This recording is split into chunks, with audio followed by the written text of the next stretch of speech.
Thanksgiving is a time of year when people sit in reflection upon wonderful memories of days gone by. It is a time of rejoicing, of celebration, of reestablishing the bonds of friendship and family. It is the pinnacle of our autumnal consciousness. But it is also a time when the specters and phantoms of the past emerge to dance as vague shadows along the stones of the amber-lit hearth, to flit as tattered shades through the dark, crisp November air. Blackwater Media presents A Haunted Thanksgiving.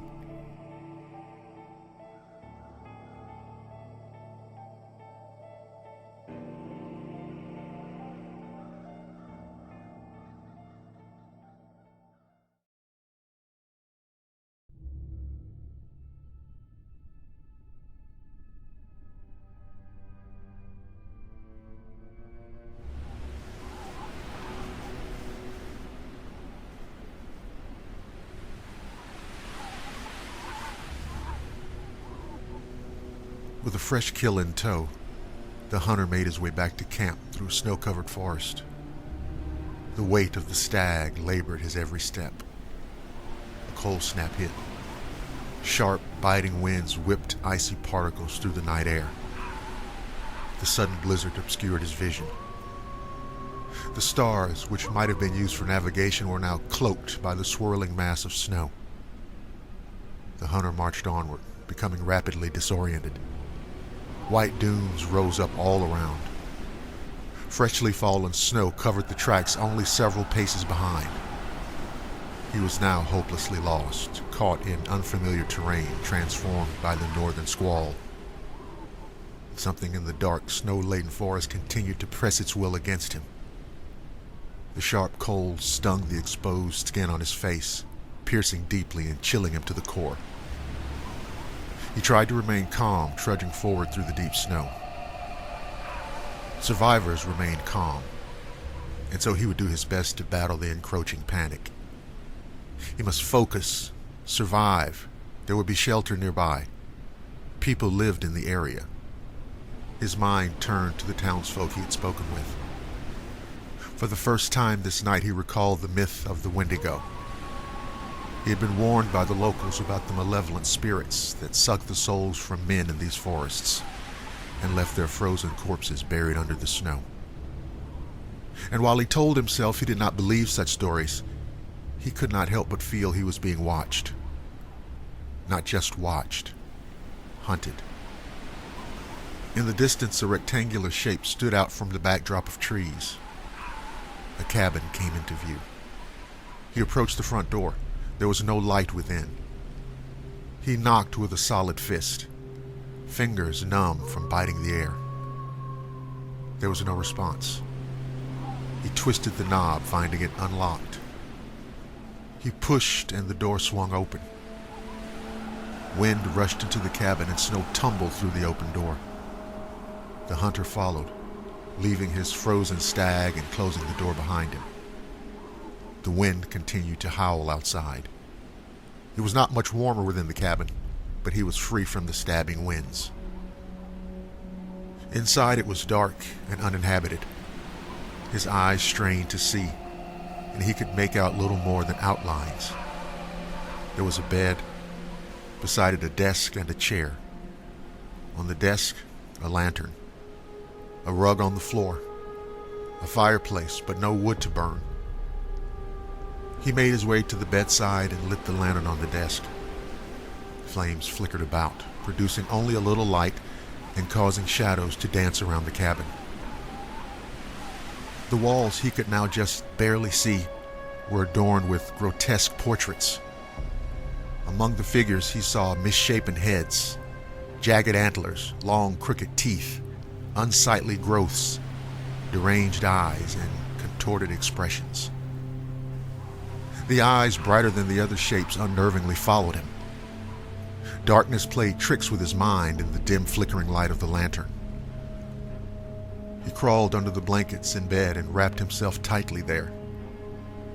He closed his eyes and tried to put his mind away from the disturbing portraits that surrounded him. He shivered under the blankets, which had not yet begun to warm him. Strong gusts blew branches against the cabin with incessant thudding and scraping noises.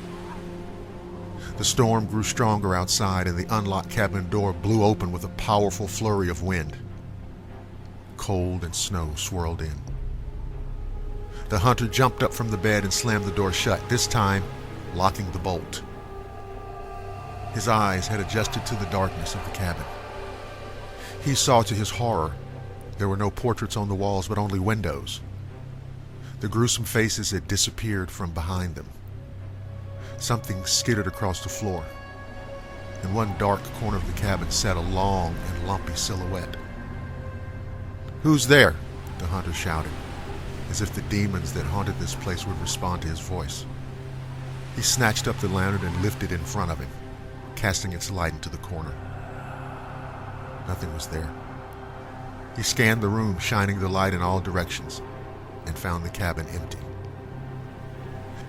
Having satisfied himself that he was imagining things, he rested the lantern back on the desk. As his heart settled, he became aware again of the deathly cold. He crawled back under the promised protection of the blanket. Wind-blown branches continued to scratch and knock against the cabin. The howls continued outside. The storm was like a wild creature, struggling to get inside the cabin, scratching, knocking. The hunter lay for a long time watching the dance of shadows, listening to the sounds of the encapsulating blizzard, believing the worst was behind him. He finally closed his eyes. He felt a tugging on the blanket from the foot of the bed. His covering was being pulled off by something from below. Frozen in fear, he watched as the fabric slowly slid off his body, disappearing under the bed. The pillow then began to slide out from under his head. This too was pulled down below. He lay now in the middle of the bare white mattress, paralyzed by fear. He watched in terror as the pair of corpse-like hands with long pointy fingers slowly rose up from under the bed, reaching towards him. He tried to move, but his muscles didn't respond. His mind panicked. More shriveled hands reached up, grasping toward him. They clutched tightly at his limbs and torso. Ice cold spread through his body where the specters touched. He opened his mouth as if to scream, but no sound escaped.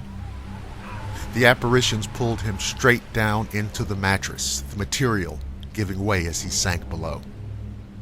It was cold and soft. The mattress was gone. He now found it was replaced by a deep mound of snow. The cabin, too, and the things within had vanished. He was outside in the cold of the forest. He could see stars above briefly, before he was pulled fully below.